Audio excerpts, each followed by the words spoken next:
For hanging out with us, Prater in the ball game, Idaho Sports Talk, 208-424-9300, taking calls, reading texts. We got a ton of text messages today, by the way, Prater. Nice. JP is going to be busy at the end of this hour for our feedback finale, but until then, let's continue our What's Next series. We're talking the Boise State football offseason, Prater. We've talked offense this week.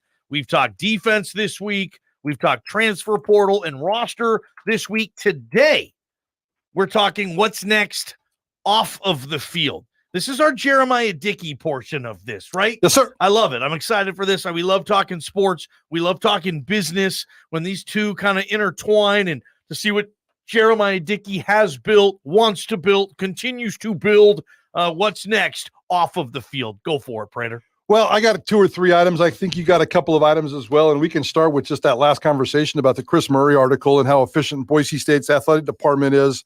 And the one little thing I need to do, and I'm sure this is happening, I'm not sure if it's happening to match up or leapfrog Utah State, but I was fired up that Boise State has a smaller football budget than Utah State. Last year, Boise State's football budget, according to the Chris Murray article, where he got information from the U.S. Department of Education, and Chris Murray covers Nevada football and the Mountain West really, really well. Boise State, $14.5 million football budget. Utah State, $14.7 million football budget. I need to inject some serious cash into Andy Avalos' football budget, maybe $1 million. Let's get that sucker up to about $16 million, and that's going to put you in the neighborhood of, San Diego State, Fresno State, and unfortunately for them, Colorado State, which just wastes a lot of money. But Boise State's football budget needs some serious increase of at least $1 million. I know Jeremiah Dickey, we're not telling him anything he doesn't know. This sentence or anything we're going to say this entire segment, he's outdoing everything that we're going to be saying right here in terms of going out and making this football program better in the offseason. But I think it starts with finding the money, having the money, and getting Andy Avalos' budget about another $1 to $1.5 million. What do you think that does necessarily to, if they do increase the budget by $1, $2, $3 million for football this year?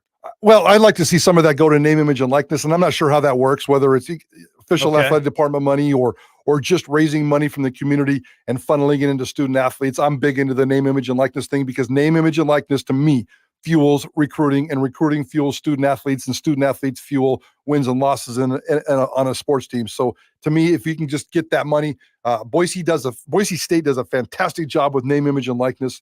And the community is starting to catch up slowly. I don't think that a lot of people in this community buy into the name, image, and likeness concept. So it's been a slow ride there, but I would like to see some of that go on. What else would Andy Avalos use it for? I'm sure he would use it for recruiting, maybe some recruiting trips. I know the big thing for Leon Rice, and we're not talking about Leon Rice, but Leon Rice wants more charter flights, things like that can help him. I've never really heard, and we've asked Andy Avalos this, and it's one of the minor things that bothers me about Andy Avalos. One, he's so focused on the season, and that's fine. That's not what bothers me, but you can ask him about budgets or the bigger picture stuff, and he'll acknowledge it. He'll say, well, I understand that there's a big picture responsibility that I have, but right now I'm just kind of focused on football. So he doesn't really go there. So we don't have a lot of information. He doesn't go out there and lobby and, frankly, whine. Ask for money? Yeah, like Leon Rice does. And I'm not criticizing Leon Rice. I want Leon Rice to continue to beg, borrow, and steal as well. And he just doesn't go there. So we don't really hear some of the behind-the-scenes horror stories that maybe we hear in basketball. But I'm sure if you gave Andy Avalos $1.5 million, he would find plenty of things to do with it. As Jeremiah Dickey, I'm thinking that, and we're going to have him on soon. We are long overdue to get JD on. Hopefully we can just get him in studio and do it that way next time, Prater. But I wonder where his level of frustration is, or where his level of frustration maybe meets his level of excitement. And if those two emotions collide with this, because we all know the massive $300 million athletics plan that Jeremiah Dickey and his team did an excellent job of unveiling, of revealing to this community, saying, this is what we want. This is what we're going to do. $300 million. This is how we're going to get it done. Since that meeting, I don't know, maybe they've raised 10 million. I mean, Prater, they're not even anywhere close to even being excited about kind of getting close to those goals. I wonder if JD's getting a little frustrated with this, saying, dude, am I ever going to build this stuff here? I hope he's not, but I mean, I'm getting frustrated as a radio host thinking, hey, this would look awesome down there. All of a sudden, but, hey, I don't have $1 million to give them. And even if I did, I probably would. I'll leave that one alone. Okay. I think Jeremiah Dickey came in here with bright eyes, wide eyes. I'm going to change the world eyes. And I loved it. We all loved it. We all saw what he did and the impact. 6 games, 6 sellouts. Yeah, all that kind of stuff. The hyperbole that kind of drives me crazy in sports. But I liked what he did when he came into this town. I liked the hyperbole. I liked taking it to the next level. It was different for me in terms of a Boise State athletic director out there doing what he was doing. It's fresh, it's cool, it's exciting. But I have a feeling he also understands behind the scenes that Boise State athletics is a little bit more of a difficult sell on the inside than people may think on the outside. Yep. I've said for years that this isn't a sports town, it's an event town. So they're not really passionate about Boise State football other than being passionate about going to 6 games a year with your friends and having a good time and hoping Boise State kicks butt on the football field. And obviously there's fandoms of all levels, but the passion here of Jeremiah Dickey, snapping his fingers and $15 million falling out of the sky is not happening. Although I think he's done a phenomenal job of raising money through the Lyle Smith Society, these $1 million donations. He's done a beautiful job, but it needs to be more. One of the things I want to see this offseason is something that tells me that something is going on behind the scenes with the north end renovation. Part of his master village is fixing the north end of the stadium, whether it's social stuff, suites, amenities, infrastructure, all kinds of things that can go on back there. Student athlete eating services, those kinds of things are very, very important for him. A shovel in the ground, a date, a timeline, a serious artist rendering, an RFP proposal to the state board requesting a construction bid, something. I need to see something that tells me that enough money's been raised behind the scenes where we can at least get something going. I don't want to wait 6-7 years from now and they're still doing this. I want Boise State to have that stadium fixed and done and ready to rock and roll by September 13th, 2025. When the Oregon Ducks come into town. I don't think it's going to happen based on what I'm seeing right now. But if you can what exactly would you take? What would you settle for when the Ducks come to town? That's what the next big time opponent, or that's just a feasible plan for you. That's somewhat possible to get some of this stuff done before the 25 Ducks game. I think so. It'd be great to have a big grand opening and a big game. And for Oregon, yeah. Are you kidding? That'd be awesome. I mean, they're not going to expand in capacity. It's not going to be all of a sudden 40,000 seats. Their trend down there is not to build bigger. It's just to build better, starting with troughs and urinals on the east end. But I think Jeremiah Dickey's grand vision starts with renovating the north end, revenue seats, ticket seats, suite seats, field level suites, all that kind of stuff. Yeah. Infrastructure for the student athletes. I just need to see something built and something done to get people excited. I think if you put a shovel in the ground, if you have 50% of your money, maybe that inspires more money to come in because people see it actually working and he can raise more money. So I just need to see some kind of announcement that tells me that this is going on. And then my third thing I need to see from Jeremiah Dickey and the offseason is just season ticket sales.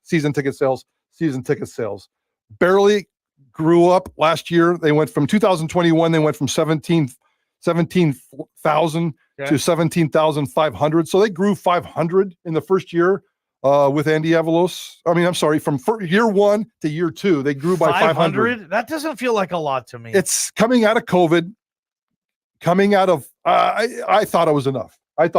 It's certainly not the 24,000, which is the record in 2012 post Kellen Moore. That's the record. So they got a long ways to go to catch up to the record. But this sucker dipped all the way down into 16.5 in 2019 under Brian Harsin was the lowest total. Then came COVID and all hell broke loose. And then last year, for the first time in 3 or 4 years, there was some season ticket growth. I need to see that number at least at 18,000 this year. That gets you back into probably about 2016 range. So they're starting to make some progress.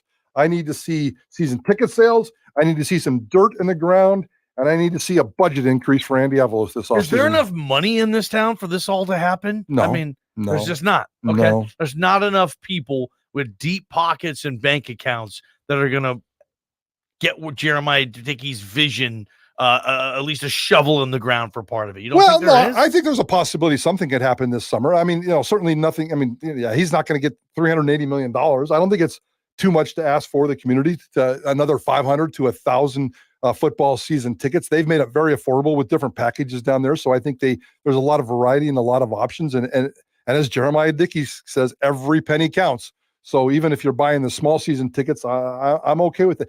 There is enough money in this town to do what I've asked for this summer. Give me 500 more season ticket holders. Give me enough inspiration behind the scenes to put a shovel in the ground for the North End renovation.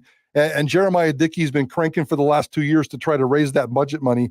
Just give that to Andy Avalos and figure out the rest. 208-424-9300. Prater on the ball game, taking calls, taking texts on this. We'll appreciate you guys. We'll keep the phone lines open for a while here. Eric, you're first up today. You're here what we're talking about, Eric. Where do you want to take this thing? What you got? Well, I want to preface all my comments. So the company that I work for, we just did a big partnership with Boise State. We donated some money. It felt good to do it. Great people down there. Bronco Sports Properties are good people to work with. Mm-hmm. But I'll be 100% real as just a regular fan. I need to see winning on the field for a consistent period of time before I'm going to go all in personally, season tickets, all the way. When we did the press box, when we did all that stuff, the team was winning. It's been a few years since we've had a great team. Having a great team on the field is what's really going to put money into the program. That's my true opinion. Yeah, there's no doubt that's going to help, but 10 wins last year wasn't good enough for you? 10 wins? That's pretty good. Yeah. Well, what bowl game did we play in? Well, it wasn't that great, but it was 10 Frisco wins. Bowl. Yeah. So, what bowl game would suffice? It has to be a New Year's Six or bust for Eric? Did we win? We lost Eric. Lost him. And I love fans. That's just not feasible to go to a New Year's Six every single year. Well, no, and I don't think Eric is applying that. I love fans like that. I mean, he's right. I don't want to sit here. 10 wins is pretty good.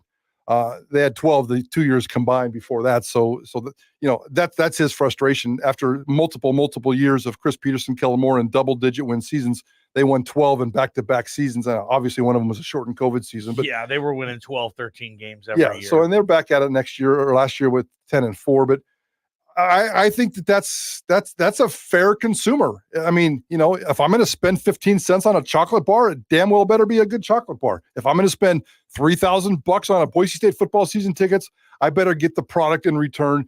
And I don't think the previous 2 years was satisfying enough. Last year was a really nice step in the right direction, but obviously not enough for everybody. And I totally get that. What about people texting in that the home schedule just isn't sexy enough?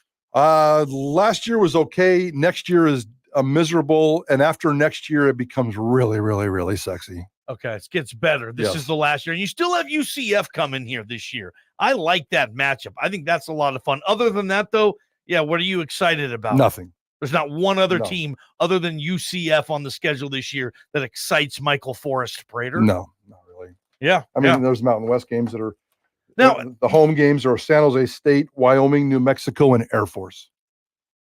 Those are your home games. Say that again. Your home games this year are Central Florida, North Dakota, San Jose State, Wyoming, New Mexico, and Air Force. Yeah. Okay. Yeah. You dated ugly girls like that in college, ball game. I did. Not that I didn't. And we'll find sexy. And starting in I took a few Wyomings home. I did, man. Woke up and was like, oh, maybe it's even New Mexico. I don't know. I thought I was taking home Wyoming. I woke up next to San Jose State on a bad year. Next year's home schedule gets a little bit better. Oregon State are the two non-cons. Oregon State and Houston are the two non-cons. That's beautiful. Pretty good. That's Big 12 and Pac-12 coming here to the blue. I like that. Okay. And 25, Eastern and Oregon. That's pretty good. Who? Say that again? Eastern Washington and Oregon. Eastern Washington's the Patsy. Big Sky. That's the Patsy freebie opener. I'm okay with that. That's after the. Oh, because you have Oregon coming. You have Oregon coming. I want Cupcake State before the Ducks. That's what they have. Yep. In 7 days, they play Eastern Washington and Oregon. Beautiful. At home and That'll back to back. Fun. Yep. Yeah. So the schedule's going to be, if Prater wants 500 more season ticket sales this year, based on that schedule, you'll get that. You'll get that those years. With those teams. No, I'm talking this year. Yeah, this year. I'm talking if they can get to 18,000 this year with that schedule, somebody make Jeremiah Dickey the salesman of the year. You know what I think too, and we're going to get to Jake Haener. We're going to tell you about our draft party. Just one more quick thing on this next series here for Boise State. So Albertson Stadium is what? 35,000, 37,000, 38, 36.5, 36.5. And I mean, do most schools where football's a big deal, do you have more than half of your seats sold to season ticket holders? Because Boise State used to, I think that year they had 16 or 17. That's over half, isn't it? At least at the time, the stadium maybe wasn't as big, or maybe it was. Yeah, well, in 2012, they had 24,000 season ticket holders. Yeah, and the stadium was smaller then. No, it's the same as it is now. Okay, yes, but they had 2/3 of the stadium already sold before the first game even kicks off. Correct. I feel like a lot of these teams have that. And you'd think, heck, Boise State right now and last year, they didn't have, half of the tickets weren't sold as season ticket packages. That can't please Jeremiah Dickey, man. No, but he's making progress. Making progress. Jake Haener.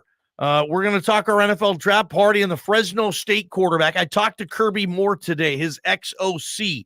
He told me what he thinks Jake Haener is going to do at the NFL level, and Dirk Cutter talked to Mike Prater and told Prater what he thinks Jake Haener can do at the NFL level. And Sockeye Brewing, we are coming to see you on draft day. JP, let's get there. From the Beacon Plumbing Traffic Studios, this is Ticket Traffic.